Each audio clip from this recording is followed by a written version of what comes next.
जीवन क्या है? वास्तविक जीवन वर्तमान क्षण में है। आइए जानें इसके बारे में। हमारे जीवन के दृश्य किसी खुरदरे पत्थर पर तराशी गई तस्वीरों की तरह है। वे नज़दीक से देखने पर अप्रभावी लगते हैं, लेकिन यदि आपको उन्हें सुंदर देखना है तो दूर से देखना होगा। पत्थर पर तराशी गई तस्वीरों की तरह बहुत से लोग अपना जीवन भविष्य पर केंद्रित करके जीते हैं। वे किसी लक्ष्य या उपलब्धि की प्रतीक्षा करते हैं और अक्सर वर्तमान क्षण की उपेक्षा करते हैं। जब वे अपनी इच्छित वस्तुएं प्राप्त कर लेते हैं, तब उन्हें एहसास होता है कि वास्तविक जीवन तो उन वर्तमान क्षणों में था जिन्हें वे सुंदर भविष्य की कल्पना में बिता रहे थे। उन क्षणों की सराहना नहीं की और न ही उनका आनंद लिया गया, बल्कि वे इस बात पर अड़े हुए थे कि आगे क्या होने वाला है। इसके बाद हम अक्सर बीते हुए समय के लिए पछतावा करते हैं और प्रयास और मोहभंग का यह निरंतर चक्र हमें अस्थायी अस्तित्व की स्थिति में जीने की ओर ले जाता है, जहाँ भविष्य के लक्ष्यों की ओर खोज में जीवन का सच्चा अनुभव छूट जाता है। पत्थर पर तराशी गई तस्वीरों दूर से देखने में अति सुंदर लगती हैं, लेकिन उनके एक एक पत्थर की अपनी कीमत होती है, जो उनकी सुंदरता को बढ़ाती है। उसी प्रकार हमारे वर्तमान का एक एक पल सुंदर भविष्य का निर्माण करता है।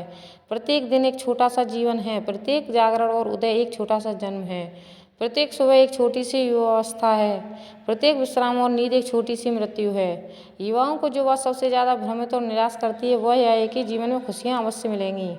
वे अपने सपने और बाहरी दुनिया में एक ऐसी छवि का निर्माण करते हैं जहाँ सिर्फ और सिर्फ खुशी है, वहाँ कोई दुख और पीड़ा नहीं। महान खुशी की यह खोज भ्रामक छवियों से प्रेरित होती है, जो सपनों और आकांक्षाओं में बसती हैं। संयोग से होने वाला दुख कभी भी उतना दर्दनाक नहीं लगता जितना किसी दूसरे की मनमानी इच्छा से होने वाला दुख। जहाँ खुशी है वहाँ दुख भी होगा, और दर्द के बिना जीवन का कोई अर्थ नहीं। जीवन की लय कभी सीधी नहीं होती है। वे अक्सर इस सत्य को नज़रअंदाज कर देते हैं। वे सपनों में देखे गए परिपूर्ण जीवन के लिए लगातार प्रयास करने के बजाय अवास्तविक अपेक्षाएं करते हैं, और अंततः उन्हें असंतोष ही हाथ आता है। इस गलत धारणा को मिटा देना चाहिए। अपने भीतर खुशी ढूंढना मुश्किल हो सकता है, लेकिन इसे कहीं और ढूंढना संभव है।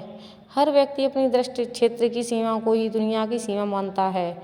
इंसान को देखने का नजरिया बदलना ही होगा, तभी वह इन कष्टों में भी शांति में बैठ सकता है, जो अन्यथा उसे निराशा की ओर ले जा सकते हैं। भले ही उसके पास कोई सुख या दुखी खुशी न हो, फिर भी वो अपने भीतर और अपने आप में सुकून पा सकता है।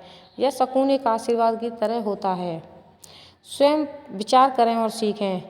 ऐसा हो सकता है कि कोई सत्य, कोई अंतर्दृष्टि जिसे आपने धीरे धीरे और मेहनत से पाया है, वह आसानी से किसी पुस्तक में मिल सकती है, लेकिन यदि आप स्वयं सोचकर उस तक पहुंचते हैं तो वह 100 गुना अधिक मूल्यवान है। स्वयं विचार करें और सीखें, यह गुण जीवन को सुंदर बनाता है। इस प्रकार अगर हमें वास्तविक जीवन जीना है तो वर्तमान क्षण में जीना चाहिए, न कि भविष्य में बर्बाद करना चाहिए। धन्यवाद।